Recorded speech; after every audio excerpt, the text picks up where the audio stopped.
Okay doctor. അപ്പൊ ഞാൻ PG കഴിഞ്ഞ് നിൽക്കുകയാണ്. എവിടെയാ ചെയ്തത്?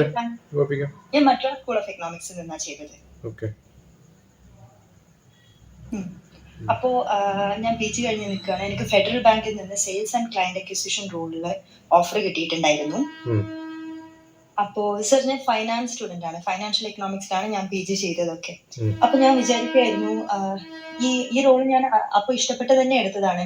കുറച്ചുകൂടി ഫൈനാൻസ് റിലേറ്റഡ് ആയിട്ടുള്ള ഒരു പൊസിഷനിലേക്ക് പോകാൻ പറ്റുമെന്നാണ് ഞാൻ വിചാരിക്കുന്നത്. കാരണം ഇതൊരു 2 year ബോണ്ട് സൈൻ ചെയ്യേണ്ട ജോലിയാണ്. ബോണ്ടിന് എന്താ വാല്യൂ? സർ ഒന്നും പറഞ്ഞിട്ടില്ല. അവര് 2 yearsന്റെ അഗ്രിമെന്റ് സൈൻ ചെയ്യണമെന്ന് മാത്രമേ പറഞ്ഞിട്ടുള്ളൂ.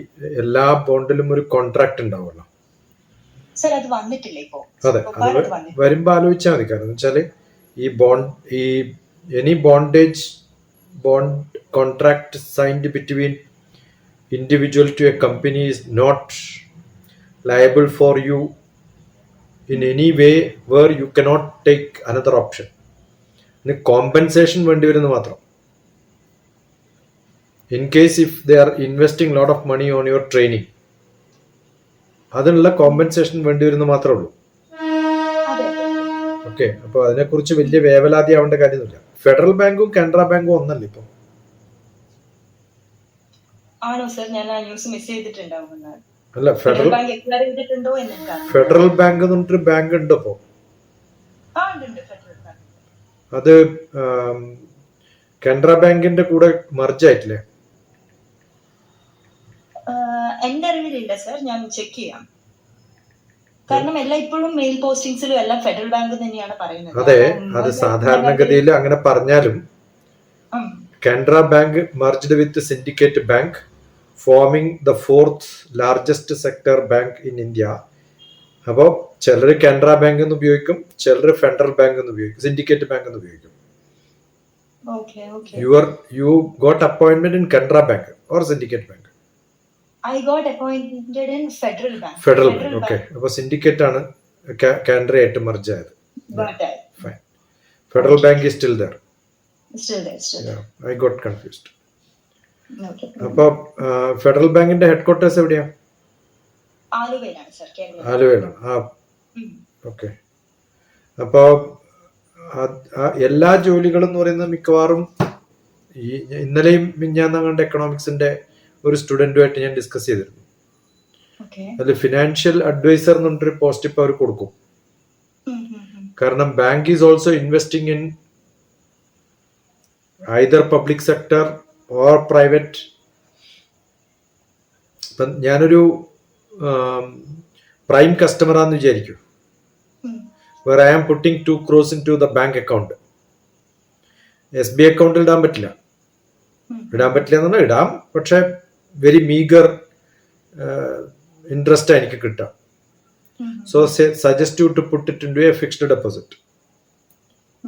ഫിക്സഡ് ഡെപ്പോസിറ്റിലായാലും ഇറ്റ് ഈസ് ഓൺലി 7%, 8%.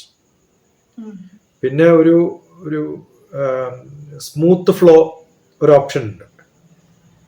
അത് എപ്പോൾ വേണമെങ്കിലും എനിക്ക് വിത്ത്ഡ്രോ ചെയ്യാം, അതുവരെയുള്ള ഇൻട്രസ്റ്റ് കമ്പ്യൂട്ട് ചെയ്യുന്നു പറഞ്ഞിട്ട്. പക്ഷെ ഇതൊക്കെ ചെറിയ ഒരു 10 lakhs 20 lakhs വരെയൊക്കെ ഇൻവെസ്റ്റ്മെന്റ് ഉള്ളൂ. അത് കഴിഞ്ഞ് വരുന്നവരൊക്കെ പ്രൈം കസ്റ്റമേഴ്സിനെ അഡ്വൈസ് ചെയ്യാനുള്ള ഫിനാൻസ് എക്സ്പേർട്സ് ഉണ്ട്. അവർ മാർക്കറ്റ് വാല്യൂ നോക്കിയിട്ട് നിങ്ങൾ വലിയ കമ്പനികളിൽ മാർക്കറ്റ് ഇടണോ, ഇൻഷുറൻസിൽ ഇടണോ, പ്രൈവറ്റ് ഇൻഷുറൻസിലേക്ക് ഇടണോ, അല്ല ഗവൺമെന്റ് ബോണ്ടുകളിലേക്ക് ഇടണോ, അതോ ഷെയർ മാർക്കറ്റിലേക്ക് ഇടണോ, ഇതൊക്കെ സജസ്റ്റ് ചെയ്യുന്ന കുറെ അഡ്വൈസേഴ്സ് ഉണ്ട്. ഇവരൊക്കെ ഫിനാൻസുമായിട്ട് ഡീൽ ചെയ്യുന്നവരാണ്. അപ്പൊ ഞാൻ പറയുന്നത് there are so much to learn. ഒരു ജോബാണ് നോക്കണ്ടെങ്കിൽ. പക്ഷെ ഒരു എക്കണോമിക്സ് മാസ്റ്റേഴ്സിന് കിട്ടാവുന്ന ഏറ്റവും നല്ല ജോലി എന്ന് പറയുന്നത് ഇന്ത്യൻ എക്കണോമിക് സർവീസ് ആണ്. എന്റെ ലാസ്റ്റ് വീഡിയോ കണ്ടു മോള്? എക്കണോമിക്സിലുള്ള somebody who was discussing on economics. Masters കഴിഞ്ഞു, ഇനി എന്ത് ചെയ്യണം എന്നുള്ള ഡിസ്കഷനിൽ I have covered almost all these points. Okay. പക്ഷെ ഫൈനാൻസിൽ തന്നെയായിട്ട്, അതായത് എനിക്ക് തോന്നുന്നു ഇപ്പൊ ഞാൻ ഈ ജോബിൽ കയറി കഴിഞ്ഞു കഴിഞ്ഞാൽ എനിക്ക് ഇനിയുള്ള കരിയർ ഓപ്ഷൻസ് ലിമിറ്റഡ് ആവുമെന്നാണ് എനിക്ക് തോന്നുന്നത്. എക്സ്പീരിയൻസ് അപ്പൊ സെയിൽസിലും ക്ലയന്റ് അക്വിസിഷനിലും ആണല്ലോ. അല്ല, ഈ ക്ലയന്റ് അക്വസിഷൻ, അതാ ഞാൻ പറഞ്ഞത്, ക്ലയന്റ് അക്വസിഷൻ എന്ന് പറഞ്ഞാൽ you are not going for a SB account ക്യാൻവാസിങ്ങിന് പോലല്ല ഉദ്ദേശിച്ചിട്ടുണ്ടാവുക. ഞാൻ മനസ്സിലായത്. അതാണ് ഞാൻ ഈ ലാർജ് പ്രൈം ഡെപ്പോസിറ്റേഴ്സിനെ ക്യാൻവാസ് ചെയ്യുമ്പോൾ you have to educate them on different aspects. അത് അതുകൊണ്ടാണ് പെർഹാപ്സ് ആ ജോലിന്റെ അവർ മെയിൻ ആയിട്ട് പറഞ്ഞത് ഗുഡ് കമ്മ്യൂണിക്കേഷൻ സ്കിൽസും ഗുഡ് എബിലിറ്റിയും കൺവിൻസിങ് അതേഴ്സും ആണ് അവർ മെയിൻ ആയിട്ട് അതെ. പറഞ്ഞത്. അതിപ്പം നമ്മളൊരു ഒരാളെ ഇപ്പൊ 2 crore rupees എന്റെ പെൻഷനായിട്ട് കിട്ടിയെന്നായിരിക്കും. അപ്പം കുറേ റൂൾസ് ഉണ്ട് അതിന്. ഞാൻ എത്ര പൈസ എനിക്ക് ഇടാം, എത്ര ആരുടെ പേരിലേക്ക് ഇട്ടാൽ എനിക്ക് ടാക്സ് നിന്ന് രക്ഷപ്പെടാം, ഞാൻ ഏത് സ്ഥലത്തേക്കൊക്കെ ഇൻവെസ്റ്റ് ചെയ്താല്, അത് അവര് ശരിക്കും അഡ്വൈസ് ചെയ്യും. അപ്പൊ അങ്ങനെയാണ് എന്നെ കൺവിൻസ് ചെയ്യേണ്ടത്. whether I should invest in your bank or I should invest in some other bank. Should I allow you to invest my money with risk into some stock market or without risk where there is less of profit? ഇതൊക്കെ തീരുമാനിക്കുന്നത് advice അനുസരിച്ചിട്ടാണ്. അങ്ങനെയാണ് ക്ലയന്റിനെ canvas ചെയ്യുക. ഇപ്പൊ SB account തുടങ്ങാൻ ആരെയും canvas ചെയ്യേണ്ട കാര്യമില്ലല്ലോ ബാങ്കിലേക്ക്. ഓക്കെ, ഇത് പഠിക്കാൻ പറ്റിയ റോളാണ്. പക്ഷെ ഇതാണോ നിങ്ങളുടെ ടേസ്റ്റ്? അതാണ് സർ കുറച്ചുകൂടെ പിന്നെ മേ ബി ഓപ്പർച്യൂണിറ്റീസ് ഉണ്ടാകുമായിരിക്കും, കുറെ നല്ല കണക്ഷൻസ് ഉണ്ടാക്കാൻ പറ്റുമായിരിക്കും. ഇതൊക്കെയായിരുന്നു ഞാനത് ജോബ് എടുക്കുമ്പോൾ ഞാൻ ആലോചിച്ച കാര്യങ്ങൾ. കരിയർ ഗ്രോത്ത് എന്നൊക്കെ പറയുന്നത് നമ്മുടെ ഇന്റേണൽ ആയിട്ടുള്ള എബിലിറ്റിയും. ഇപ്പൊ ഞാൻ കാനറ ബാങ്കിന്റെ സ്റ്റാഫിന്റെ ഇതേപോലെ റിക്രൂട്ട് ചെയ്തവർക്കൊക്കെ ട്രെയിനിങ് കൊടുക്കുന്ന ക്ലാസ് എടുക്കുന്ന ആളാണ്. സോ അവരുടെ ഇവിടുത്തെ കാനറ ബാങ്ക് ഡോക്ടർ TPS നടിച്ച് ചിലപ്പോൾ കാണും, 1-2 എല്ലാം റെക്കോർഡ് ചെയ്യാറില്ല, ചിലതൊക്കെ റെക്കോർഡ് ചെയ്തിട്ടുണ്ട്. അപ്പം ഇത്തരം ഓഫീസേഴ്സിനൊക്കെ ഓരോ ബ്രാഞ്ചിലും ഉള്ള എല്ലാവരും വരും അതിനകത്ത്. അഗ്രികൾച്ചർ ഫീൽഡിലുള്ളവരുണ്ടാവും, കാരണം അഗ്രികൾച്ചർ ലോണും റിലേറ്റഡ് ആയിട്ടുള്ള സ്മോൾ സ്കെയിൽ ഇൻഡസ്ട്രീസ്, ടെക്നിക്കൽ, അതിൽ തന്നെ ടെക്നിക്കൽ ബിടെക് കഴിഞ്ഞവരെ അവരുടെ സിസ്റ്റം മെയിൻ്റനൻസിനും ബാക്കപ്പിനും അതിനൊക്കെ ഉപയോഗിക്കുക. അപ്പോൾ എക്കണോമിക്സ് എന്ന ഒരു സ്പെഷ്യലൈസേഷനിൽ കിട്ടാവുന്ന, ബാങ്കിൽ കിട്ടാവുന്ന ഒരു എൻട്രി ലെവലിലെ നല്ല ജോബാണ് ഇപ്പൊ ഗോപിയൊക്കെ കിട്ടിയിട്ടുള്ളത്. അപ്പൊ അതിനെപ്പറ്റി ബോധർ ചെയ്യേണ്ട കാര്യമൊന്നുമില്ല, നമ്പർ 1. പക്ഷെ ഇതിനേക്കാളും നല്ലൊരു ഓപ്ഷൻ ഉണ്ട്. കരിയർ ഗ്രോത്ത് എന്ന് പറയുന്നത് ബാങ്കില് അത്ര എളുപ്പമല്ല. കാരണം ഇത് മെയിൻ സ്ട്രീം ജോബാണെന്ന് അവർ ചിലപ്പോൾ കണ്ടുവന്ന് വരില്ല. ഇപ്പൊ ബാങ്കില് ബ്രാഞ്ചില് കൗണ്ടറിൽ ഇരിക്കുന്ന ഒരാളാണെന്ന് വിചാരിക്കുക. They are doing a day-to-day banking affair. ഇത് ക്യാൻവാസ് ചെയ്യലാണ്, മാർക്കറ്റിംഗ് ആണ്. അവരെ മെയിൻ സ്ട്രീമിലേക്ക് വരണമെങ്കിൽ പ്രോബബ്ലി കുറച്ച് മെനക്കെടേണ്ടി വരും. അങ്ങനെ ആയിക്കഴിഞ്ഞാൽ അവരെ ആയിരിക്കും മാനേജർ ആക്കുക നാളെ. അതെ, അപ്പൊ ഇതിൽ പെർഫോമൻസ് കാണിക്കുക എന്നുള്ളത് അത്ര എളുപ്പമല്ല. മറ്റേതെന്ന് വെച്ചാൽ ഓൾറെഡി ഉള്ള കസ്റ്റമേഴ്സിന്റെ ഡീലിങ്സിലാണ് നമ്മൾ. അതിൽ പെർഫോമൻസ് കാണിച്ചാലും ഇല്ലെങ്കിലും may be U can do it. പക്ഷെ ഇവിടെ ഡിപ്പെൻഡ്സ് ഓൺ യുവർ പെർഫോമൻസ്. ഇപ്പൊ നിങ്ങൾ 10 കാൻഡിഡേറ്റിനോട് സംസാരിച്ചിട്ട് 10ഉം ഫെയിലിയർ ആയിരിക്കും. കാരണം banking is a very competitive field. ഇപ്പൊ ഫെഡറൽ ബാങ്ക് എന്ന് പറയുന്നത് it's not a great bank in India. The greatest bank is State Bank of India. അതിന് അതിൻ്റെതായ ഒരു സ്റ്റാമ്പ് ഉണ്ട്. നമ്പർ 2 ദ ലാർജസ്റ്റ് ആണ് ഇപ്പൊ ഞാൻ പറഞ്ഞിട്ടുള്ള കാനറ ബാങ്കും സിൻഡിക്കേറ്റ് ബാങ്കും ജോയിൻ ചെയ്തു. ഓക്കെ, ഇപ്പൊ ഫെഡറൽ ബാങ്കിലൊക്കെ വളരെ സീനിയർ പൊസിഷനിൽ എന്റെ അടുത്ത റിലേറ്റീവ് ഉണ്ടായിട്ടുണ്ട്. അവരുടെയാണ് ഫിസാറ്റ് എന്ന് പറയുന്ന കോളേജൊക്കെ. Engineering college also they started. Okay, ആലുവയിൽ തന്നെയാണ് അവർ തുടങ്ങിയത്. അതില് വളരെ സീനിയർ ആയിട്ടുള്ള ചാർട്ടേഡ് അക്കൗണ്ടന്റ് ലെവലിലുള്ള GMന്റെ ലെവലിലേക്കുള്ള ആൾക്കാർ എനിക്ക് എന്റെ ബന്ധുക്കളായിട്ടും പരിചയമുള്ളവരൊക്കെ ആയിട്ടുണ്ട്. ഓക്കെ, അപ്പൊ ആ ലെവലിലേക്ക് അവരെത്താൻ they have taken lot of time. പിന്നെ പ്രോബബ്ലി നിങ്ങളുടെ ലാംഗ്വേജ് സ്കില്ലും, ഇപ്പം മലയാളമാണ് ലാംഗ്വേജ്, അതുകൊണ്ട് മിക്കവാറും കേരളത്തിൽ തന്നെ ആയിരിക്കും പോസ്റ്റിംഗ്. അതല്ലെങ്കിൽ probably you get a transfer to Bombay, Bangalore, Chennai, Hyderabad ഒക്കെ വരാലോ. അപ്പൊ ഇതാണോ നിങ്ങളുടെ ഇൻട്രസ്റ്റ് ബാങ്ക് ആണോ? അതർവൈസ് എക്കണോമിക്സ് പഠിച്ച ഒരാൾക്ക്, അതും നല്ല ഒരു സ്റ്റാറ്റസിലുള്ള ഇൻസ്റ്റിറ്റ്യൂട്ടിൽ നിന്ന് വന്നിട്ടുള്ള ഒരാൾക്ക് കുറച്ചൊരു റിസർച്ച് ഓറിയന്റേഷൻ ഒക്കെ ഉണ്ടെങ്കിൽ probably you could get fellowship, go to London School of Economics. മനസ്സിലായോ? അങ്ങനെ ഒരു റിസർച്ച് ഇൻട്രസ്റ്റ് ഉണ്ടെങ്കിൽ. അതെ അതെ, ഞാൻ റിസർച്ചിന്റെ പ്ലാൻസിൽ ഉണ്ടായിരുന്നില്ല. ഞാൻ കുറച്ചുകൂടെ കോർപ്പറേറ്റ് ലെവലിലുള്ള ഒരു ജോലിയാണ് നോക്കിക്കൊണ്ടിരുന്നത് അവിടെ ക്യാമ്പസ് പ്ലേസ്മെന്റിന് വന്ന ടൈമിൽ. അപ്പോ പക്ഷെ നമ്മുടെ ഇപ്രാവശ്യത്തെ പ്ലേസ്മെന്റ്സിന് എന്താ സംഭവിച്ചതെന്ന് പറഞ്ഞു കഴിഞ്ഞാൽ ഫൈനാൻസിനേക്കാൾ കൂടുതൽ വന്നത് ഡേറ്റ അനലിറ്റിക്സ് ആയിരുന്നു. അല്ലെങ്കിലും നാളത്തെ ലോകം എന്ന് പറയുന്നത് ഡാറ്റ അനലിറ്റിക്സ് ആണ്. ഇപ്പം MBA ഒക്കെ പഠിപ്പിക്കുന്ന സമയത്ത് ബിസിനസ് അനലിറ്റിക്സും ഡാറ്റ അനലിറ്റിക്സ് ഒക്കെ പഠിപ്പിച്ചിട്ടുണ്ട്. പക്ഷെ ഏറ്റവും വലിയ തമാശ എന്താ വെച്ചാല് ഇതൊന്നും ഒരാളെ കൊണ്ട് ചെയ്യിപ്പിക്കേണ്ട കാര്യമില്ല. AI will do it just like that. അതെ, ആ ഇന്റർപ്രിട്ടേഷൻ എന്ന് പറയുന്നത് how to ask a specific query. ആ ക്വറി ചോദിക്കാനുള്ള കഴിവിനെ ഇന്ന് നമ്മൾ പറയുന്നത് പ്രോംപ്റ്റ് എഞ്ചിനീയറിംഗ് എന്നാണ്. How good you are to അത് ഇപ്പൊ ഞാനിപ്പോ എന്റെ ഒരു വീഡിയോ ഉണ്ടാക്കുന്നു. ഇപ്പൊ നമ്മളുടെ ഡിസ്കഷൻ ഞാനൊരു വീഡിയോ എടുക്കും. അപ്പൊ അതിനകത്ത് ഡിസ്ക്രിപ്ഷൻ പണ്ടൊക്കെ ഞാൻ ടൈപ്പ് ചെയ്തിടുക ചെയ്യാം. അപ്പൊ ഞാൻ AI ഉപയോഗിച്ചിട്ടാ ചെയ്യുന്നത്. അത് ഡോക്ടർ TPS ആണ് എന്റെ സിസ്റ്റത്തിൽ നിന്നാണ് ചോദിക്കുന്നതെന്ന് പറഞ്ഞാൽ എന്റെ സിഗ്നേച്ചറും എന്റെ വെബ്സൈറ്റും ഇമെയിൽ അഡ്രസ്സും ഒക്കെ ഓട്ടോമാറ്റിക്കലി AI ഇട്ട് തരും. അപ്പോ ഞാൻ Federal Bank, MA economics, research option, finance, ഇങ്ങനെ 3-4 ടെർമിനോളജീസ് കൊടുത്താല് search engine optimisation SEO, using SEO YouTube provide me a description and a tag with a comma എന്ന് പറഞ്ഞാൽ കോമ അടക്കിട്ട് തരും അവര്. പക്ഷെ ഞാൻ ആ കോമ ഇട്ടില്ലെങ്കിൽ on that I have to work another 1 minute 2 minutes. അപ്പോ ആ ചോദ്യം ചോദിക്കുന്നത് സെർച്ച് എഞ്ചിൻ ഒപ്റ്റിമൈസേഷൻ എന്നുള്ളൊരു വാക്കില്ലെങ്കിൽ അവരിടുന്ന ക്വസ്റ്റ്യൻ ഡിഫറെന്റ് ആയിരിക്കും. For giving A description in YouTube എന്ന് ഇട്ടിട്ടില്ലെങ്കിൽ ആ ഫോർമാറ്റിലല്ല വരുക. അപ്പൊ എന്ത് ചോദിക്കണം, എന്ത് എഴുതണം എന്ന് അറിയണമെങ്കിൽ എന്റെ ഒബ്ജക്റ്റീവ് ആൻഡ് സ്കോപ്പ് എനിക്ക് കൃത്യമായിട്ട് അറിയണം. പക്ഷെ ഇതൊക്കെ പ്രൈവറ്റ് സെക്ടറിലും ഇപ്പൊ മോള് കോർപ്പറേറ്റ് എന്നൊക്കെ പറഞ്ഞതുകൊണ്ടാണ്.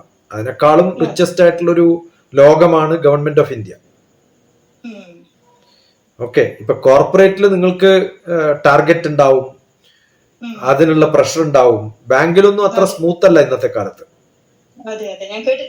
ഹൈ പ്രഷറുള്ള ഒരു ജോലിയാണ്. അപ്പോ ആ ഒരു പെർഫോമൻസ് അത്രയും ചെയ്യുകയാണെങ്കിൽ ഗവൺമെന്റില് യു ക്യാൻ എക്സൽ ആക്ച്വലി. പക്ഷെ ആ ഒരു പെർഫോമൻസിൽ എത്തണമെങ്കിൽ ഇപ്പം MA കഴിഞ്ഞു, യു ഗോട്ട് എ ജോബ്. ഗവൺമെന്റിൽ അങ്ങനെ കിട്ടില്ല. You will have to have general knowledge, your English comprehension should be good. മറ്റേത് ഇന്റർവ്യൂല് ചോദിക്കുകയുള്ളൂ.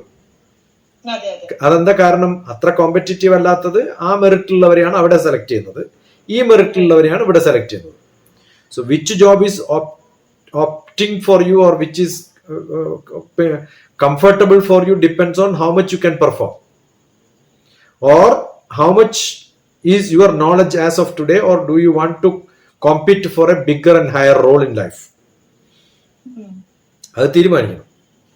അതെ സർ, എനിക്ക് കുറച്ചുകൂടെ ബെറ്റർ ആയിട്ടുള്ള ഒരു ഓപ്ഷൻ വേണമായിരുന്നു. എങ്ങനെയാന്ന് പറഞ്ഞു കഴിഞ്ഞാൽ ഒരു ഫൈനാൻഷ്യൽ മോഡലിംഗോ അങ്ങനെ ഏതെങ്കിലും ഓപ്ഷൻ. പക്ഷേ ഐ ഫീൽ ഇറ്റ് സ്റ്റക്ക്. അതായത് അതിലേക്ക് അങ്ങനെ മോഡലിംഗ് ഒക്കെ പോകണമെങ്കിൽ ഡിസൈനിങ്ങും മോഡലിംഗിലും അനലിറ്റിക്സ് ഒക്കെ ചെയ്യണമെങ്കിൽ I don't know how good is your mathematics and statistics. I'd say I'm pretty competent, sir. അങ്ങനെയാണെങ്കിൽ അനലിറ്റിക്സിൽ നല്ല കുറെ വർക്ക് ചെയ്യാൻ പറ്റും. ഓക്കെ, അല്ല മാത്തമാറ്റിക്സിൽ പറ്റുന്നുണ്ടെങ്കിൽ what you can do is ഈ ബോണ്ടിനെ കുറിച്ചൊന്നും വേവലാതിപ്പെടണ്ട. കാരണം anybody can break a bond. അതിനൊരു കോമ്പൻസേഷൻ കൊടുക്കണം. That is nothing because your 3 or 4 months of salary is what you are paid. But what you learn and probably now you don't have any other option. നമ്മൾ 2 option വരുമ്പോഴല്ലേ ഇതോ better മറ്റേതോ better നോക്കണ്ടു. അപ്പൊ ഈ സമയത്ത് ഇപ്പൊ എടുക്കുക, see and get an experience. നാളെ പറയാലോ I was also in Federal Bank for few days. അപ്പൊ ആ ഒരു ലെവലില് പോവുക. Parallelly do. ഇപ്പം അനലിറ്റിക്സ് ആണ്, റിസർച്ച് ആണ്, പഠിക്കണം താല്പര്യമുണ്ട്, മോഡലിംഗ് ആണ്, financial modelling, analytics, business modelling, fractals, predictive analysis, Yes, yes. Futurology അല്ല, ഫ്യൂച്ചർ സ്റ്റഡീസ് ഇൻ ഫിനാൻഷ്യൽ എന്റർപ്രൈസസോ ബിസിനസ്സോ 4Gയോ അല്ലെങ്കിൽ what will happen in economics and business in the new era of AI. അല്ലെങ്കിൽ ഞാനിപ്പോൾ അടുത്ത കാലത്തല്ല, ഓൾമോസ്റ്റ് ഇയർ ബാക്ക് AI ഒക്കെ വന്നു തുടങ്ങിയ കാലത്ത് ലോജിസ്റ്റിക്സ് മാനേജ്മെന്റിൽ how AI can be used. അപ്പൊ ഇപ്പം ബാങ്കിലാണ് വർക്ക് ചെയ്യുന്നത്. Even today onwards until you join ചെയ്ത് കഴിഞ്ഞാൽ until the last option for getting A second job, keep updating you with all the knowledge which is available all across the globe. അപ്പൊ എത്ര online open courses ചെയ്യാൻ പറ്റുമോ ഏറ്റവും best യൂണിവേഴ്സിറ്റികളിൽ നിന്ന്. They are all giving such free programmes in any field because those university wanted to advertise themselves. അപ്പൊ അതൊക്കെ ചെയ്യാം. അങ്ങനെ എത്ര ചെയ്യാൻ പറ്റുമോ അത്രയും ചെയ്യാം, അതാണ് വേണ്ടത്. അങ്ങനെ ചെയ്യുമ്പോഴത്തേക്കും you will get A different open up A different area.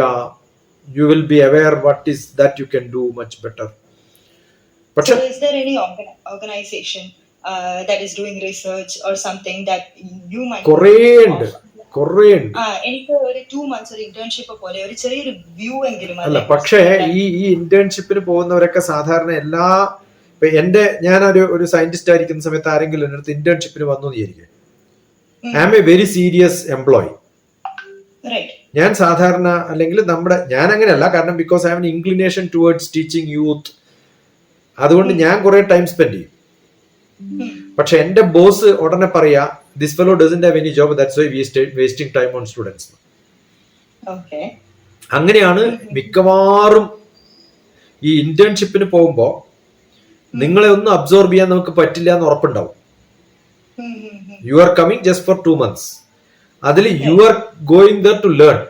അതെന്റെ ഒരു സോഷ്യൽ കമ്മിറ്റ്മെന്റ് കൊണ്ട് ഞാൻ ചെയ്യുമ്പോൾ എന്റെ ബോസ് എപ്പോഴും അങ്ങനെയല്ല കാണും. അതുകൊണ്ട് ഒരു ഇന്റേൺഷിപ്പുകളും സക്സസ്ഫുൾ അല്ല ഇന്ത്യയിൽ. അമേരിക്കയിൽ അങ്ങനെയല്ല, അല്ലെങ്കിൽ യൂറോപ്പിൽ അങ്ങനെയല്ല.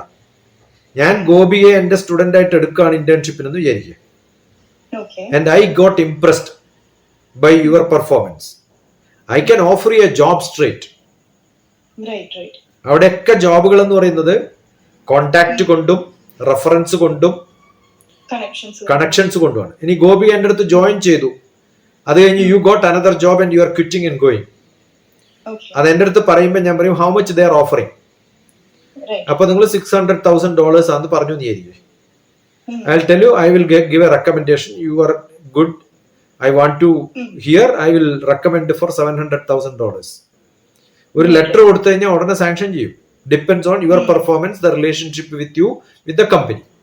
ഇതൊന്നും പറ്റാത്ത ഇന്ത്യയിൽ നിങ്ങൾ എന്ത് ഇന്റേൺഷിപ്പിന് പോയാലും അവര് വളരെ സീരിയസ് ആയിട്ട് എടുക്കാറില്ല. കുറെ ഇന്റേൺഷിപ്പിനൊക്കെ വന്നിട്ടുള്ള, ഇപ്പം Tata school of social science and development studies ഒക്കെ കഴിഞ്ഞിട്ട് ഇവിടെ NGOയിലൊക്കെ വന്നിട്ടുള്ള കുട്ടികളൊക്കെ നമ്മൾ കണ്ടിട്ടുണ്ട്. അവരവിടെ ഇരിക്കുന്നത് വേറെ എന്തെങ്കിലുമൊക്കെ.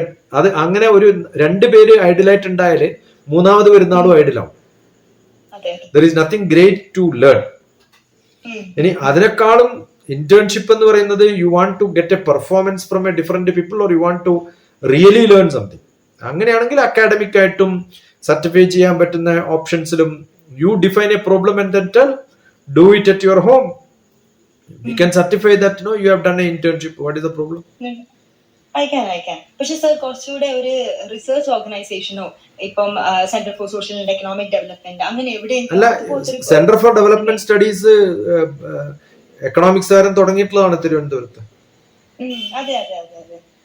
അങ്ങനെ എവിടെയെങ്കിലും ഞാൻ വിചാരിക്കുന്നത്. അല്ല, അതൊന്നും നമുക്ക് ഒരു കാലത്ത്, ഞാൻ പോയതും അവിടെ അറിയുന്നതും എന്റെ ബ്രദർ അവിടുത്തെ റിസർച്ച് കോണ്ടാക്ട് ഓർഗനൈസിങ് ആൾക്കാരൊക്കെ ആയിരുന്നു.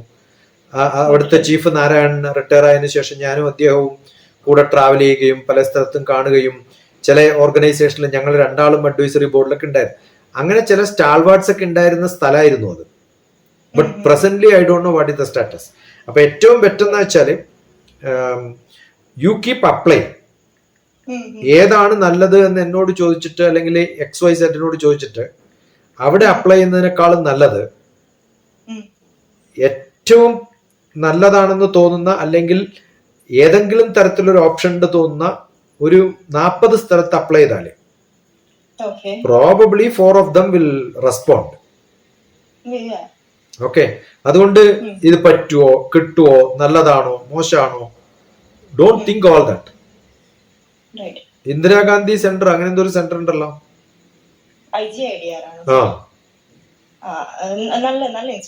That is one of the best. It is one of the best economic institutes. അപ്പൊ ഞാൻ പറയുന്നത് അത് നിങ്ങളുടെ ഫോക്കസ് ഏരിയ ആണോ എന്നൊന്നും അറിയണ്ട. Keep apply. അങ്ങനെ അപ്ലൈ ചെയ്തിട്ട് കുറെ സ്ഥലത്ത് അപ്ലൈ ചെയ്തിട്ട് എവിടെയെങ്കിലൊക്കെ അവരുടെ അതിന്റെ ഒരു SOP പ്രിപ്പയർ ചെയ്യുക, അയക്കുക. അതൊക്കെ ആകുമ്പോഴത്തേക്കും യു വിൽ ഓൾസോ ഗെറ്റ് ഇന്നതൊക്കെയാണ് പ്രോജക്റ്റ് ചെയ്യേണ്ടത്. അത് keep on doing it as many places as you want. അതുപോലെ പലതിനും ചെയ്യാൻ പറ്റും. ഇപ്പൊ പൊളിറ്റിക്കൽ സ്റ്റഡീസിൽ economics is a great role. അപ്പൊ അത്തരം സംഭവങ്ങൾ ഡെവലപ്മെന്റൽ റിസർച്ചുമായിട്ട് ബന്ധപ്പെട്ടിട്ടുള്ള ഏതും, അത് എക്കണോമിക്സ് എന്നുള്ള വാക്ക് വരണ്ട. Development research is always with economics.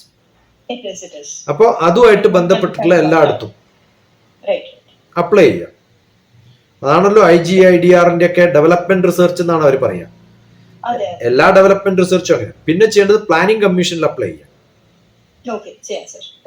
Apply ചെയ്യുന്നതിന് കുഴപ്പമൊന്നുമില്ലല്ലോ, ജസ്റ്റ് അപ്ലൈ.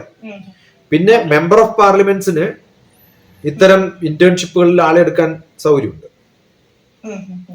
മെമ്പർ ഓഫ് പാർലമെന്റിന് എടുക്കാം. പക്ഷെ ഇതൊക്കെ വൾണറബിൾ ആയിട്ടുള്ള ചിലപ്പോൾ ആയിരിക്കും, എനിക്കറിയില്ല. It all depends on how good you are and how you are able to manage in such places. Okay, അതെ, അതായിരിക്കും ഏറ്റവും നല്ലത്. അത് കഴിഞ്ഞിട്ട് ആ സമയത്തൊക്കെ parallelly you keep doing lot of courses.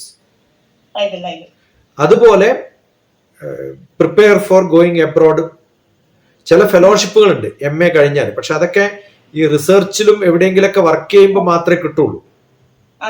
So your interest should be you are joining somewhere for a research so that you can get an abroad fellowship. അങ്ങനെ കിട്ടിയെന്ന് വിചാരിക്കുക. Then that opens up a different world for you. It does. Sir, research plans ഉണ്ടായിരുന്നെങ്കിൽ ഞാനിപ്പം Madras school of എക്കണോമിക്സിൽ നിന്ന് തന്നെ നല്ല ഏതെങ്കിലും പ്രൊഫസേഴ്സിന്റെ കീഴിൽ ഇപ്പൊ ഫൈനൽ ഇയർ ഡെസിറ്റേഷൻ ഓർ സബ്ജക്ട്സ് നമുക്ക് ഓപ്ഷൻ ഉണ്ട്. അപ്പൊ ഡെസിറ്റേഷൻ എടുത്ത് നിങ്ങള് പക്ഷെ ഈ നെറ്റ് പാസ് ആവണ്ടേ, UGC നെറ്റ്? അതെ, അത് എഴുതിയോ? ഇല്ല സർ, ഇല്ല. ഞാൻ റിസർച്ചിന്റെ ഭാഗത്തേക്ക് ഇപ്പൊ എഴുതായിരുന്നു. You should have written it. I could have because research plans ഇല്ലാത്തത് കൊണ്ടാണ് ഞാൻ അങ്ങോട്ടേക്ക് നോക്കാതിരുന്നത്. പക്ഷെ ഇപ്പൊ I am curious about it, like maybe what if I had been. അതാണ് ഞാൻ സാറിന്റെ അടുത്തും കൂടെ അത് ചെയ്യണം. എന്തായാലും നമ്മൾ എഴുതാൻ പറ്റുന്ന ഞാൻ അവിടെ പോകുന്നുണ്ടോ ഇല്ലയോ എന്നുള്ളതല്ല, ഏത് ഡോറിലൊക്കെ എനിക്ക് മുട്ടാൻ പറ്റുമോ അവിടെയൊക്കെ മുട്ടാം. തുറക്കോ ഇല്ലയോ, തുറന്നാ ഉള്ളിൽ കയറണോ വേണ്ടത് പിന്നെ ആലോചിക്കാം. കാരണം ആദ്യം ഈ കൊല്ലം മിസ്സായ ഒരു കൊല്ലം പോയില്ലേ? ഓക്കെ, 6 months ആണോ? അടുത്ത 6 months I have got another exam. അതുപോലെ പ്രിപ്പയർ ഫോർ CAT, GMAT, എബ്രോഡിലേക്കുള്ള അഡ്മിഷൻസ് ഉള്ളത് ഒക്കെ എഴുതാം. പ്ലാൻസ് ഉണ്ട് സർ, പ്ലാൻസ് ഉണ്ട്. ഞാൻ വിചാരിച്ചത് ഞാൻ ജോലിയുടെ കൂടെ തന്നെ എവറിഡേ ഈവനിങ് കുറച്ചു നേരം GMAT-നും CAT-നും ഒക്കെ പ്രിപ്പയർ ചെയ്യാന്നുള്ളതാണ്. പക്ഷെ സാധാരണഗതിയിൽ നടക്കാൻ എന്താ വെച്ചാല് ഒരു ജോബ് കിട്ടുമ്പോഴത്തേക്കും ഇതൊക്കെ മാറും. അതെ, അത് ആൾക്കാർ പറഞ്ഞിട്ടുണ്ട്. അതെ, അതുകൊണ്ട് കുറച്ച് കെയർഫുൾ ആയിട്ടില്ലെങ്കിൽ അതല്ലെങ്കിൽ I don't want this job, I am going to prepare something for higher, take a break of continuously you are studying for long years, right? അപ്പൊ അതൊക്കെ വിട്ടിട്ട് ഒരു 6 മാസം let me learn by myself and decide what I have to do. അത് നല്ലൊരു ഓപ്ഷനാണ്. കാരണം എന്താ വെച്ചാല് എവിടെയെങ്കിലും കയറി കഴിഞ്ഞാൽ ഉണ്ടാവുന്ന ഒരു കുറെ ഡിഫിക്കൽട്ടി ഉണ്ട്. അതിന് അഡ്ജസ്റ്റ് ചെയ്യാൻ പറ്റില്ല. പിന്നെ ഈ ബോണ്ടേജിന്റെ കാര്യം വരും. ജോബ് കിട്ടി എന്ന് പറയുന്ന സമയത്ത് ഉടനെ തന്നെ ഫാമിലി എന്നുള്ള ഒരു പ്രഷർ വരും. Okay, why can't you settle, why can't you get married, കുറെ ഓപ്ഷൻസ് അങ്ങനെയൊക്കെ വരും. പിന്നെ സർ, ഇപ്പോ I am only 22 but still like ഒരു ഏർണിംഗ് സ്റ്റാർട്ട് ചെയ്യാനും ഇതാക്കാനും ഉള്ള there is always this. അല്ല, if you are I'm saying if you are good caliber, why are you not aspiring for civil service, IAS?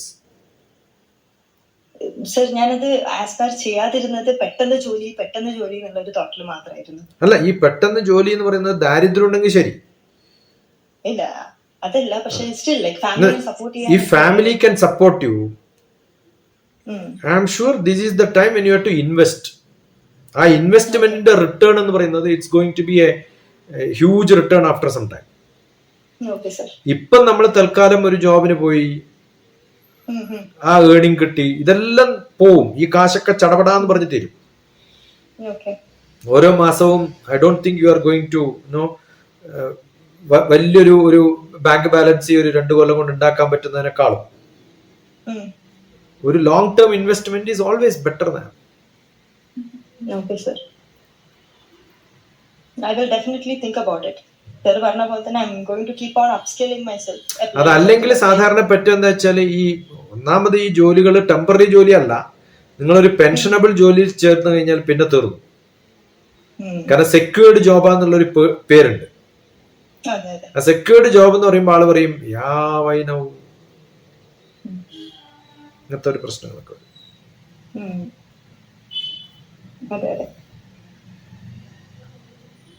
Sir ഞാൻ പറഞ്ഞ പോലെ തന്നെ എല്ലാ സ്ഥലത്തും അപ്ലൈ ചെയ്യാം. ആപ്ലിക്കേഷൻസ് ഞാൻ നിർത്തുന്നില്ല, എല്ലാ സെന്റേഴ്സിലൊക്കെ അപ്ലൈ ചെയ്യാം. ഇപ്പൊ 2 months ഏതായാലും എന്റെ കയ്യിലുണ്ട്. ഞാൻ വിചാരിക്കുന്നത് ഒരു നല്ലൊരു ഇന്റേൺഷിപ്പ് ചെയ്യാനാണ്. Even if it is related to the field or not, I am interested in doing research internship ഇപ്പോൾ ഏതെങ്കിലും നല്ലൊരു സെന്റേഴ്സിൽ. And at the same time I also try to upskill myself. കോഴ്സിനൊക്കെ കുറച്ച് കോഴ്സസ് ഒക്കെ എടുത്ത് പഠിക്കാൻ. സർ പറഞ്ഞ പോലെ തന്നെ സ്റ്റാറ്റിസ്റ്റിക്കൽ ആൻഡ് മാത്തമാറ്റിക്കൽ ബേസിസ് ഉള്ള കോഴ്സസ്. ബിക്കോസ് എനിക്ക് അനലിറ്റിക്കൽ ഫീൽഡിൽ പോകാൻ ഇപ്പോൾ താല്പര്യമുണ്ട്. ഐ തിങ്ക് ഫൈനാൻസ് അതുമായിട്ട് ഈ നമ്മുടെ MBA-ലൊക്കെ പ്രൊഡിക്റ്റീവ് അനാലിസിസ്, ബിസിനസ് അനലിറ്റിക്സ് അതൊക്കെ ഓപ്ഷനായിട്ട് യൂണിവേഴ്സിറ്റി ലിസ്റ്റിലുണ്ടാവും. ഒരു കോളേജും പഠിപ്പിക്കാറില്ല. അപ്പൊ ഞാൻ MBA പ്രൊഫസർ ആയിരുന്ന സമയത്ത് I forced people to learn about it. എല്ലാ സ്പെഷ്യലൈസേഷനെ കുറിച്ചും ഓരോ മണിക്കൂർ ക്ലാസ് എടുത്തിട്ട് this is what it is, ഇതിന് നാളെ വലിയ ഓപ്ഷൻ ഉണ്ടെന്നൊക്കെ പറഞ്ഞു കൊടുത്തിരുന്നു. But people have not studied much. പിന്നെ സ്വന്തം റിസർച്ച് ചെയ്യണമെന്ന് വിചാരിക്കും. ഇപ്പൊ ഞാൻ ഇപ്പം അന്ന് കൊടുത്തൊരു അസൈൻമെന്റ് ഞാൻ കഴിഞ്ഞ എക്കണോമിക്സ് സ്റ്റുഡന്റിനോട് ഞാൻ പറഞ്ഞു, if your interest is in finance and you want to do a predictive, ഇപ്പൊ ഷെയർ പ്രഡിക്ഷൻ നടത്താൻ പറ്റുമെന്ന് വിചാരിക്കും. ഇപ്പൊ ഞാനൊരു ക്വസ്റ്റ്യൻ ചോദിക്കുകയാണ്, അടുത്ത മാസം I have got 10 lakhs with me. അടുത്ത മാസം എനിക്കത് 20 lakhs ആക്കണമെങ്കിൽ ഞാൻ ഏതൊക്കെ ഷെയറിൽ ഇൻവെസ്റ്റ് ചെയ്യണം? അത് അഡ്വൈസ് ചെയ്യാൻ പറ്റിയാൽ you are one of the best. ഒരു ജോലിക്കും പോണ്ട, വീട്ടിലിരുന്നിട്ട് അതിനേക്കാളും ശമ്പളം മേടിക്കാം. And you can also invest money and then you can earn much more than anybody else is investing. അപ്പൊ ഇതിനുള്ള കുറെ സോഫ്റ്റ്വെയർസ് അവൈലബിൾ ആണ്. ഇതൊക്കെ പ്രഡിക്ഷൻ ആണ്. കമ്പനി എങ്ങനെ പെർഫോം ചെയ്യും, നാളെ ഏതിലിട്ടാലാണ് കാശ് അധികം കിട്ടുക, ഇതാണ് നിങ്ങൾ ബാങ്കിന് വേണ്ടിയിട്ട് ചെയ്യാൻ പോകുന്നത്. And bank will make A profit and out of which you are giving 0.1% as your salary. And if you do it yourself, you will get 1,000 times than what you are getting in the salary. മനസ്സിലായി? അപ്പൊ ഇത് വലിയൊരു എബിലിറ്റിയാണ്. അപ്പൊ അത്തരം സംഭവങ്ങൾ ഞാൻ അന്ന് കുട്ടിയോട് പറഞ്ഞത്, ഞാൻ പഠിപ്പിച്ചിരുന്ന ഒരു കാലത്ത് പറഞ്ഞിരുന്നു, assume that you have 10 lakhs rupees. I am giving an assignment now. 10 lakhs rupees ഉണ്ടെന്ന് വിചാരിക്കാം മോളുടെ കയ്യിൽ. You have to identify 10 different companies where you are going to invest. അത് ഓരോ ലക്ഷം ഓരോ കമ്പനിയിൽ ഇടണോ? If you are more wiser, you may put 9 lakhs in one company because I am asking you to invest in 10 companies, right? അപ്പൊ നമ്മൾ ഒരു നല്ലൊരു portfolio ഉണ്ടാക്കണം, റിസ്ക് അനലൈസ് ചെയ്യണം, ഇതെല്ലാ ദിവസവും ഒരു half an hour 1 hour invest ചെയ്തിട്ട് യു കീപ് ഡൂയിങ് ഇറ്റ്. ഒരു ലെഡ്ജർ ബുക്ക് ഉണ്ടാക്കുക, അതിനകത്ത് എൻട്രി ചെയ്യാം, അല്ലെങ്കിൽ ഒരു എക്സൽ ഷീറ്റ് ഉണ്ടാക്കിയിട്ട് എൻട്രി ചെയ്യാം. അപ്പൊ ഇന്ന് മോള് എല്ലായിടത്തും 10 ഒരു ഐഡിയ ഇല്ലാത്തതുകൊണ്ട് എല്ലാത്തിലും ഓരോ ലക്ഷം ഇട്ടെന്ന് വിചാരിക്കാം. That's a blind way of investment. Risk വന്നാൽ കിട്ടട്ടെ, കിട്ടിയില്ലെങ്കിൽ കിട്ടണ്ട, മനസ്സിൽ തോന്നുന്നൊരു 10 കമ്പനിയിൽ ഇടുക. Tomorrow you analyse and see what happens to your money. ചിലതിൽ 1.25 ലക്ഷം ആയിട്ടുണ്ടാവും, ചിലതിൽ 80,000 ആയിട്ട് കുറഞ്ഞിട്ടുണ്ടാവും. So you have an option to withdraw that 80,000. It's all virtually you are doing it, then only on paper you are doing it. 80,000 you can reinvest on another company. So cut off this company, take another company. അപ്പൊ 11th company വന്നു കയ്യിൽ. അതല്ലെങ്കിൽ U reinvest in another 9 ഏതിലെങ്കിലും. ഇത് ഒരു മാസം ചെയ്യുമ്പോഴത്തേക്കും the knowledge which you have will be fantastic. ഞാൻ സാധാരണ കുട്ടികൾക്ക് ഫിനാൻസ് പഠിക്കുമ്പോൾ ഞാൻ പഠിപ്പിക്കുന്ന സമയത്ത് ചെയ്യാറുള്ള ഒരു സംഭവമാണ്. പ്രൊജക്ട്സ് ആയിട്ട് നമ്മൾ ചെയ്തിട്ടുണ്ട്. കോളേജിലൊക്കെ പ്രൊജക്ട് ഉണ്ടായിരുന്നു. റിസ്ക് മാനേജ്മെന്റ് കോഴ്സിലും ഇങ്ങനത്തെ പ്രൊജക്ട്സ് നമ്മൾ ചെയ്തിട്ടുണ്ട്. കാരണം ഫൈനാൻഷ്യൽ എക്കണോമിക്സ് ആയിരുന്നല്ലോ, അതുകൊണ്ട് വളരെ ഫെമിലിയർ ആണ്. പക്ഷെ ഞാൻ ഇതുവരെ ചെയ്തിട്ടില്ല. അതുപോലെ ഏറ്റവും നല്ല ലൈബ്രറിയിൽ പോയിട്ട് കുറച്ച് സമയമെങ്കിലും ഇരിക്കുക. അതിൽ ഏറ്റവും നല്ല ലൈബ്രറി ഇന്ത്യയിൽ ഏതാ എക്കണോമിക്സിൽ? എക്കണോമിക്സ് എനിക്ക് തോന്നുന്നു GIPയുടെ ധനഞ്ജയ റാവു ലൈബ്രറി വളരെ ഫേമസ് ആണ്. ഡൽഹി സ്കൂൾ ഓഫ് എക്കണോമിക്സിലെ രത്തൻ ടാറ്റ ലൈബ്രറി ആണ് എക്കണോമിക്സിൽ വൺ ഓഫ് ദ ബെസ്റ്റ് എന്നാണ് ഞാൻ അറിഞ്ഞത്. അത് എക്കണോമിക്സ് മാത്രമല്ല, സോഷ്യൽ സയൻസ് ആണ്. പക്ഷെ അതില് എക്കണോമിക്സിന്റെ portion is very high. Delhi school of economics ഉണ്ടല്ലോ, DSE, അതില് there is a Ratan Tata library. അത് നല്ലൊരു സ്ഥലമാണ്. ഓക്കെ. അതുപോലെ if you find some agency where they can give you some activity, either sit at home or you do it by yourself. Okay. ഇനി ഒരു രക്ഷയില്ലെങ്കിൽ come to Hyderabad. I'll open up a library for you. I got cat, GMAT, rat എല്ലാം ഉണ്ട് അവിടെ. Okay. Sure. Thank you, sir. Institute for Social and Economic Change ഒരു സ്ഥലമുണ്ട്. അതും നല്ലതാണ്. ബാംഗ്ലൂരാണോ? എവിടെയാണ് സർ അത്? അത് എവിടെയാണെന്ന് എനിക്ക് ഓർമ്മയില്ല. പണ്ട് ഏതോ 1-2 സ്റ്റുഡന്റ് എന്നോട് സംസാരിച്ചിട്ടുണ്ട്. Can just look at. Not off. ഞാൻ ഇത് റെക്കോർഡ് ചെയ്തിട്ടുണ്ട്, ഇടാലോ മോളൂ? ആരൊക്കെയുണ്ട് വീട്ടില്? നോക്ക. വീട്ടിലെ അമ്മ, അച്ഛൻ, അനിയത്തി, ഞാൻ, നമ്മൾ നാലാട്ട്. എന്നെ എങ്ങനെ പരിചയം? സർ ഞാൻ എപ്പോഴായിരുന്നു 8th സ്റ്റാൻഡേർഡ് 9th സ്റ്റാൻഡേർഡിൽ പഠിക്കുന്ന ടൈമില് ഇൻസ്പയറിന്റെ ഒരു ഫൗണ്ടേഷൻ ക്ലാസ്സിന് സർ വന്നിട്ടുണ്ടായിരുന്നു. കണ്ണൂരിൽ നിന്ന്. അവിടെ നിന്നാണ് സാറിന്റെ കോണ്ടാക്ട് കിട്ടുന്നത്. പിന്നെ ഞാൻ 11th സ്റ്റാൻഡേർഡ് 10th ശേഷം ഞാൻ സാറിനെ ഒരിക്കൽ വിളിച്ചു. സാറിന്റെ അടുത്ത് എനിക്ക് കൊമേഴ്സ് ഫീൽഡാണ് താല്പര്യം, പക്ഷെ ഞാൻ കൊമേഴ്സ് എടുക്കണോ എന്ന് ചോദിച്ചിട്ട്, അതോ സയൻസ് എടുക്കണോ ഒരു നല്ല ബേസ്. അപ്പൊ സാറ് പറഞ്ഞു ഏത് ഫീൽഡ് താല്പര്യം ഉണ്ടെങ്കിലും സയൻസ് വെരി സോളിഡ് ബേസ് ആണ് കൺസിഡർ ചെയ്യാൻ, അതുകൊണ്ട് you should go for science എന്ന് പറഞ്ഞു. അങ്ങനെയാണ് ഞാൻ സയൻസ് എടുത്ത് പഠിച്ചത്. It was A great decision. കാരണം എന്ന് പറഞ്ഞാൽ അത് ഞാൻ നന്നായിട്ട് പെർഫോമും ചെയ്തു. പിന്നെ it was A good base. Sir പറഞ്ഞ പോലെ തന്നെ മാത്സിന്റെ ആണെങ്കിലും ആ സ്കിൽ സെറ്റ് വളരെ നല്ലതായിരുന്നു കമ്പയർ ടു കൊമേഴ്സ് സ്ട്രീമിൽ നിന്ന് നമുക്ക് കിട്ടിയിട്ടുണ്ടാവുന്നതിനേക്കാൾ. പിന്നെ ഞാൻ അല്ല, ഇന്ന് മോൾ ഈ കോൺഫിഡൻസോടുകൂടി പറയുന്നത് ആ ബേസ് മാത്തമാറ്റിക്സിന്റെ സ്റ്റാറ്റിസ്റ്റിക്സിന്റെ ഒക്കെ. അതെ അതെ അതെ അതെ. I would have regretted it a lot. ഞാൻ ഫിസിക്സും മാത്സും ഒന്നും 11th 12th പഠിച്ചിട്ടുണ്ടായിരുന്നില്ല. പിന്നെ എടുത്ത course sir Madras school of എക്കണോമിക്സിലെ ഫൈനാൻഷ്യൽ എക്കണോമിക്സ് ഒക്കെ വളരെ ക്വാണ്ടിറ്റേറ്റീവ് ഹെവി ആയിട്ടുള്ള കോഴ്സാണ്. അപ്പോ അതെ, ക്വാണ്ട് ഹെവി ആയിട്ടുള്ള കോഴ്സ് പഠിച്ചത് കൊണ്ട് തന്നെ there is some level of confidence. നമുക്കത് ഉറപ്പായിട്ടും ബിൽഡ് ചെയ്യാൻ പറ്റുന്ന കാര്യമാണ്. അല്ല, മിക്കവാറും ആൾക്കാർ എക്കണോമിക്സിൽ പോയാലും എക്കണോമെട്രിക്സ് ഒക്കെ വരുന്ന സമയത്ത് ഡും എന്ന് ഫെയിൽ ആവും. അതെ അതെ. ഇല്ല ഇല്ല, I think that is one of the most, that is the closest economics can get two science. അപ്പോ അതുപോലെ ചെയ്യാൻ പറ്റുന്നത് ഒരു ഇമാജിനേറ്റീവ് ആയിട്ടുള്ള വലിയൊരു പ്രോജക്റ്റ് മനസ്സിൽ കാണും. ഓക്കെ, അതിപ്പോ നമ്മുടെ സ്റ്റേറ്റ് ഹൈവേ ആവാം, അല്ലെങ്കിൽ ഡെവലപ്മെന്റ് ഓഫ് എ ഡിസ്ട്രിക്റ്റ് ആവാം, അതല്ലെങ്കിൽ സ്റ്റാർട്ടിങ് എ സം ആക്ടിവിറ്റി ആവാം. അതിൽ ഇൻവോൾവഡ് ആവുന്ന എല്ലാ ഫിനാൻഷ്യൽ പാർട്ടാണല്ലോ എല്ലാത്തിന്റെയും പ്രോജക്റ്റില്. നമ്മൾ ബിസിനസ് ഒക്കെ പഠിപ്പിക്കുമ്പം 5 M's ആണ് പറയാ. ഏതൊക്കെ അറിയോ? ഒന്ന് മാൻ, ഒന്ന് മിഷൻ, ഒന്ന് മണി, ഒന്ന് മെറ്റീരിയൽ, ഒന്ന് മാർക്കറ്റ്. ഈ 5 M'ല് മാൻ വേണമെങ്കിലും മിഷൻ വേണമെങ്കിലും മാർക്കറ്റ് വേണമെങ്കിലും, ഇപ്പം മാർക്കറ്റിങ്ങിനാണ് പോണത്. I have to invest some money there, right? 40% is invested for marketing, advertisements. അപ്പൊ ഇങ്ങനെ ഈ 5 M'ലും ഞാൻ സാധാരണ പറയാറുള്ള you are strong in economics, you can manage all the 5 എന്നാ പറയാം. ഇപ്പൊ മെറ്റീരിയൽ എവിടെ നിന്ന് സോഴ്സ് ചെയ്യണം, എപ്പോ മേടിക്കണം, ഇതൊക്കെ വലിയൊരു എക്കണോമിക്സ് ആണ്. അപ്പൊ ഇതില് ഞാൻ സബ്ജക്റ്റിൽ വളരെ ഫാസിനേറ്റഡ് ആണ്, ഇൻട്രസ്റ്റഡ് ആണ്. ബട്ട് റിസർച്ചിന് ഞാൻ ഇതുവരെ ശ്രമിച്ചില്ല എന്ന്. അല്ല, ഒരു പ്രോജക്റ്റ് എടുത്തിട്ട് അതെന്തും ആവാം. Assume that you want to start a private university in Kannur. ഇതില് മാൻ വേണം, മിഷൻ വേണം, മണി വേണം, മാർക്കറ്റ് ചെയ്യണം, ഇതൊക്കെ വേണമല്ലോ. അല്ലെ സ്ഥലം മേടിക്കാനുള്ള കാശ്, അതിന്റെ റിട്ടേൺ ഓൺ ഇൻവെസ്റ്റ്മെന്റ് എനിക്ക് അറിയണം. ഓക്കെ, ഇങ്ങനെ ഞാനൊക്കെ ഇങ്ങനെ സ്വന്തം വെറുതെ ഡ്രീം പ്രോജക്റ്റ് ഉണ്ടാക്കും. ഇപ്പൊ ഗവൺമെന്റ് ഒരു അഡ്വർടൈസ്മെന്റ് കൊടുക്കാന്ന് വിചാരിക്കാം. പണ്ട് നോയിഡയില് government was giving free land for academic institutions. ഉടനെ ഞാൻ അക്കാഡമിക് ഇൻസ്റ്റിറ്റ്യൂഷന്റെ പ്ലാനും എത്ര സ്ഥലം മേടിച്ചാൽ എത്ര കാശ് കിട്ടും വെറുതെ ഉണ്ടാക്കിയിട്ട് later I helped lot of people. അത് എനിക്ക് അവർ ഈ അഡ്വർടൈസ്മെന്റ് വന്നിട്ട് ചിന്തിക്കുന്നതിന് മുമ്പ് ഞാൻ അതിന്റെ പ്രോജക്ട് റിപ്പോർട്ട് ഉണ്ടാക്കി. അപ്പൊ അങ്ങനെ നമ്മൾ ചെയ്യുമ്പോൾ that is why I am able to get into different സബ്ജക്ട്സും അതിന്റെ ഇന്റർകസിയും അതിനെക്കുറിച്ചുള്ള പഠനവും ഒക്കെ നമുക്ക് സാധിക്കുന്നു. അപ്പൊ ഇത് നല്ലപോലെ ഇത്തരം പ്രോജക്റ്റുകൾ നമ്മൾ വെറുതെ ചെയ്യാം. ഈ ഇന്റേൺഷിപ്പ് എന്ന് പറയുന്നത് ഈ ഐഡിയ കിട്ടാനും അത് ചെയ്യാനുള്ളൊരു ഒരു സിറ്റിംഗ് പ്ലേസ് ആണ്. So I have given lot of ideas to you. Sit there, do this, make an analysis, make a report, publish it somewhere in the world.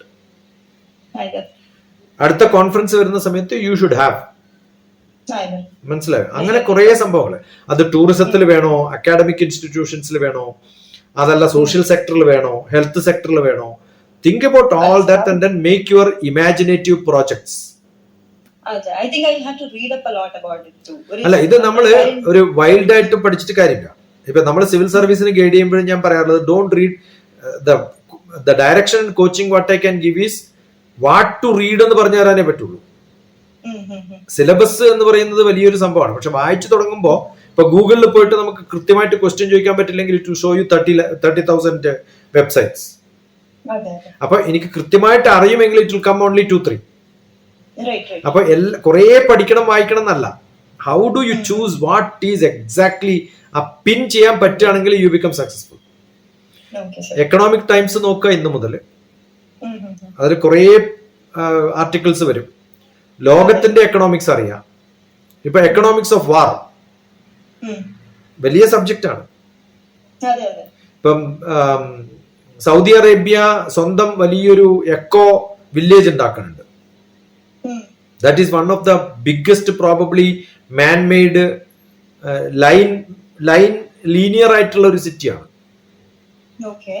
And it is on ഒരു high raised building പോലെയാണ് ആ village തന്നെ. Different ലെയേഴ്സിലാണ് different activities. ആ ഒരു project ഒന്ന് പഠിച്ചു എന്ന് വിചാരിക്കും. You will see it's a different world. അത് ആ ഒരു മോഡൽ അവർ ചെയ്യുന്ന സമയത്ത് they also invest money, they have an economics. ഇതെല്ലാം ബഡ്ജറ്റ് ഗവൺമെന്റ് കൊടുത്തിട്ട് ചെയ്യുന്നതല്ലേ. അപ്പൊ അതില് എന്താണ്, അതുപോലെ കൊച്ചിൻ മെട്രോ നമ്മൾ ചെറിയൊരു പ്രോജക്റ്റ് ചെയ്തിട്ട് പോലും നമുക്ക് ലാഭം ഉണ്ടാക്കാൻ പറ്റുന്നില്ല. ഇങ്ങനൊരു ഹൈ വിഷൻ ഉണ്ടാക്കിയിട്ട് ആരെങ്കിലും ഒക്കെ കാശ് മുടക്കുന്ന സമയത്ത് യു തിങ്ക് അബൌട്ട് എവിടെയൊക്കെ ഉപയോഗിക്കാം. അപ്പൊ ഇങ്ങനെയൊക്കെ ആലോചിക്കാം. ഇതൊക്കെയാണ് പ്ലാനിംഗ് കമ്മീഷൻ. പ്ലാനിംഗ് കമ്മീഷനിലൊക്കെ പോകുന്ന സമയത്ത് നിങ്ങൾ ചെയ്ത പ്രോജക്റ്റുകൾ ഇത്തരം വലിയ ഡ്രീംസ് ഒക്കെ ഉള്ളതാണോ എന്നൊക്കെ പറയുന്ന സമയത്ത് the way in which you present, the way in which you sit in front of somebody else will be entirely different. അപ്പൊ അതുകൊണ്ട് ഇപ്പൊ ഞാൻ ഇന്നിപ്പോ ഇത്രയും സംസാരിച്ചതിന്റെ ഒരു ജിസ്റ്റ് ഉണ്ടാക്കിയിട്ട് എനിക്ക് അയക്കാം. എന്നിട്ട് see that what are the projects and what is that you can think by. ഞാനിപ്പോ സജസ്റ്റ് ചെയ്ത 2-3 ഉണ്ടാവും. ഇതിലും വൈൽഡ് ആയിട്ട് ചിന്തിച്ചിട്ട് what are the different aspects which you can think. അതൊന്ന് ചെയ്യാം. അച്ഛനും അമ്മയൊക്കെ എന്താ ചെയ്യണം മോളുടെ? അച്ഛൻ ബിസിനസ് ആണ് നാട്ടിൽ തന്നെ, അമ്മ ഹൗസ് വൈഫ് ആണ്. ഹൗസ് വൈഫ് അല്ല, ഹാപ്പി ഹോം മേക്കർ. എന്റെ വീഡിയോ ഒക്കെ അടുത്ത കാലത്തിട്ടൊക്കെ ഒന്ന് കാണണം. സർ, എന്റെ അമ്മയാണ് ഏറ്റവും കൂടുതൽ സാറിന്റെ വീഡിയോസ് കാണുന്നത്. എന്നിട്ടാണ് അമ്മയെ ഹാപ്പി ഹോം മേക്കറിന് പകരം ഹൗസ് വൈഫ് എന്ന് പറയുന്നത്. പണ്ട് ബ്രിട്ടീഷുകാരെ ആണ് ഈ സാർ എന്ന് വിളിച്ചതും. അതുകൊണ്ട് it's A mockery. Number 1. Number 2, നിങ്ങളൊരു ഡോക്ടറേറ്റ് ഒക്കെ എടുക്കുമ്പോൾ മനസ്സിലാവും ആ ഡോക്ടർ TPS എന്ന് വിളിക്കുന്നതിന്റെ ബഹുമാനത്തിന്റെ 1000-1 ഈ സാർ എന്ന് വിളിക്കുന്നത്. കാരണം LKG മാഷും സാറാണ്, ബസ് കണ്ടക്ടറും സാറാണ്. Okay, so learn how to respect people. അമേരിക്കയിലൊക്കെ if you call a professor a sir you will not get admission. എന്റെ യുജിയിലെ പ്രൊഫസേഴ്സ്, ഒരുപാട് പ്രൊഫസേഴ്സ് ഉണ്ടായിരുന്നു, നമ്മളോട് പേര് വെച്ച് അഡ്രസ് ചെയ്യാൻ റിക്വസ്റ്റ് ചെയ്യുന്നതാണ്. അത് റിക്വസ്റ്റ് അല്ല, it's actually a command. And അമേരിക്കയിലൊക്കെ പോയിട്ട് നിങ്ങൾ പേര് വിളിച്ചില്ലെങ്കിൽ സാർ എന്ന് വിളിച്ചു കഴിഞ്ഞാൽ they will just throw you out. അതുകൊണ്ട് ഇന്ത്യയിലെ ഏറ്റവും പാപ്പരത്വം ഇപ്പോഴും we are under the British rule. അതുകൊണ്ടാണ് ബ്രിട്ടീഷുകാർക്ക് വീട്ടിലും ഒരു വൈഫ് ഉണ്ടായിരുന്നു, പുറത്തും ഉണ്ടായിരുന്നു. അതുകൊണ്ടാണ് അമ്മയെ ഹൗസ് വൈഫ് എന്ന് പറയുന്നത്. ഓക്കെ. എന്നിട്ട് അമ്മയെ ഹൗസ് വൈഫ് എന്ന് പറഞ്ഞാൽ എന്ത് നാണക്കേടാന്ന് ആലോചിച്ചു. Never again. ഇനി ഞാൻ Understood. മിസ്റ്റേക്ക് ഉണ്ടാക്കില്ല. ഒരിക്കലും അമ്മ ഹൗസ് വൈഫ് അല്ല. ഹോം മേക്കർ ആണ്. അമ്മ അത് ഹാപ്പി ഹോം മേക്കർ. ഞാൻ പറയാം ഡബിൾ എച്ച് എന്നാ പറയാ. She is happy. കാരണം ദ സാക്രിഫൈസസ് ഒരാൾ ചെയ്തത് ടു മേക്ക് എന്താ പറയാ ഗുഡ് ഫ്യൂച്ചർ ഫോർ അസ്, അത് ഒരിക്കലും നെഗ്ലക്ട് ചെയ്യാൻ പറ്റാത്തതാണ്. അപ്പൊ ഡബിൾ എച്ച് എമ്മിനെ ഡബിൾ എച്ച് എന്ന് വിളിക്കാം. കണ്ണൂർ എവിടെയാ മോളെ താമസിക്കുന്നത്? കണ്ണൂർ ഞാൻ ചാലോട് എന്ന് പറഞ്ഞ ചാലോട്. സ്ഥലം, മട്ടന്നൂരിന്റെ അടുത്തായിട്ട്. ഞാൻ ഇപ്പൊ കുറെ കാലത്തിന് ശേഷം ഇപ്പോഴാണ് നാട്ടിൽ വന്നത്. ഓ, കണ്ടിന്യൂസ്ലി സ്റ്റഡീസ് ആയിരുന്നു. ഞാൻ സ്ഥിരമായിട്ട് ട്രാവൽ ആണ് ചെയ്യുന്ന സ്ഥലല്ലേ, അപ്പൊ ആ ചാലോട് വഴിയൊക്കെ അല്ലേ ഡ്രൈവ് ചെയ്യാം. അതെ. സാർ നടുവിലല്ലേ? നടുവിലാണ്. നടുവിലല്ലേ? ഞാൻ ഓർമ്മിക്കുന്നുണ്ട് അന്ന് വന്നിട്ട് പറഞ്ഞത്. അതിന് കുറെ പേര് നടുവിലെ ജ്ഞാനത്തിൽ വന്ന് താമസിച്ചിട്ടുണ്ട് കൂടെ. കേട്ടിട്ടുണ്ട് ഞാൻ. പക്ഷെ അതിന് opportunity വന്നിട്ടുണ്ടായിരുന്നില്ല. And look at Dr. TPS on Google Map. You will see 3 houses and one of them is in the importance of reading books എന്ന് പറഞ്ഞിട്ട് ഞാൻ എൻ്റെ ലൈബ്രറി ഇട്ടിട്ട് ഞാൻ അതിനകത്ത് ചെറിയൊരു വീഡിയോ ഇട്ടിട്ടുണ്ട്. നാളെ എടുക്കാം. എക്കണോമിക്സ് കുറെ ബുക്ക് ഉണ്ട് എൻ്റെ കയ്യിൽ. കാരണം വെച്ചാൽ ഡെവലപ്മെന്റ് സ്റ്റഡീസും ഒക്കെയാണ് എൻ്റെ മകൻ പഠിച്ചത്. Is A BSc economics from Symbiosis. Then did a master's in development studies from Tata School of Social Sciences. Great. Then did an international political economy from King's College London. Then he went to Ireland for a PhD. അവിടെ law and governance ഡിപ്പാർട്ട്മെന്റില് Kerala social സ്പേസിനെ കുറിച്ചാണ് PhD ചെയ്തത്. Now he is an assistant professor there. ചിലപ്പോ ഒരു കൊല്ലം assistant professor, അടുത്ത കൊല്ലം researcher. അപ്പൊ ഇത്തരം വ്യത്യസ്തമായിട്ടുള്ള സംഭവങ്ങൾ പഠിക്കാനും ഒക്കെ മൂവ് ചെയ്യാൻ പറ്റണം. അതുകൊണ്ട് ആ റെസ്ട്രിക്ഷൻസ് ഒക്കെ കുറച്ചും കൂടി വൈഡർ ഓപ്പൺ ആയിട്ട് പോവാം. You are lucky. ഞാൻ പറയുന്നത് കേരളത്തിൽ നിന്ന് മോളുടെ ബാച്ചിൽ എത്ര പേരുണ്ടായിരുന്നു? അതിൽ എത്ര പേര് കേരളത്തിൽ നിന്നുണ്ട്? എന്റെ ക്ലാസ്സിൽ ഒരാൾ മാത്രമേ. അതാ ഞാൻ പറഞ്ഞു. അപ്പൊ അതുപോലെ എത്രയോ പിള്ളേര് പലപ്പോഴും അവയർനെസ് ഇല്ലാത്തതുകൊണ്ടും പോവാൻ മടിയായതുകൊണ്ടും പെട്ടുപോയിട്ടുണ്ട്. ഗ്രാജുവേഷൻ എവിടെയാ ചെയ്ത മോള്? ഞാൻ Gokhale institute of politics. Wonderful. That's also one of the best place, right? It is. Good. അതെ, കോളേജസ് ഞാൻ വളരെ ഹാപ്പി ആയിരുന്നു. ഞാൻ ചെയ്ത രണ്ടും വൺ ഓഫ് ദ ഫേമസ്. അതെ. അപ്പൊ എനിക്കറിയാം നല്ല ബേസ് അവര് പ്രൊവൈഡ് ചെയ്തിട്ടുണ്ട്. Then I'll always be grateful ഈ ഇൻസ്റ്റിറ്റ്യൂഷൻസിനോട്. പക്ഷെ ഇപ്പോ it is a time where I have to build myself the rest of it. നോക്ക്, സിവിൽ സർവീസ് ഒക്കെ പറ്റുകയാണെങ്കിൽ there is a civil service edge എന്ന് പറഞ്ഞൊരു ബുക്ക് ഉണ്ട്, IAS edge. There is another book on civil service prelims handbook. Indian economic service വിടരുത്, എന്തായാലും അത് എഴുതണം. ഒന്ന് അറ്റംപ്റ്റ് ചെയ്യുക, അതിന്റെ ടേസ്റ്റ് കിട്ടുക എന്നുള്ള ജീവിതത്തിൽ പിന്നെ അയ്യോ ചെയ്യാമായിരുന്നു എന്ന് തോന്നുന്നൊരവസ്ഥ വരരുത്. It's not that simple, but it's very no. പക്ഷെ നല്ല കോച്ചിങ് സെന്റേഴ്സ് ഒന്നും കേരളത്തിൽ ഇല്ല. പലരും തൊട്ടടുത്തുള്ളതൊക്കെ പോകും. ഡൽഹിയിൽ പോകുന്നാലും ഞാനിപ്പോ ഇന്നലെ മിഞ്ഞാന്ന് കണ്ട ഒരു കുട്ടിയോട് പറഞ്ഞത്, go to Delhi, go to a photo copying centre, get all the materials of different coaching centers. അവരെല്ലാം അവിടെ ഫോട്ടോ കോപ്പി സെന്ററിൽ പോയാൽ യു ക്യാൻ ബൈ ഇറ്റ്.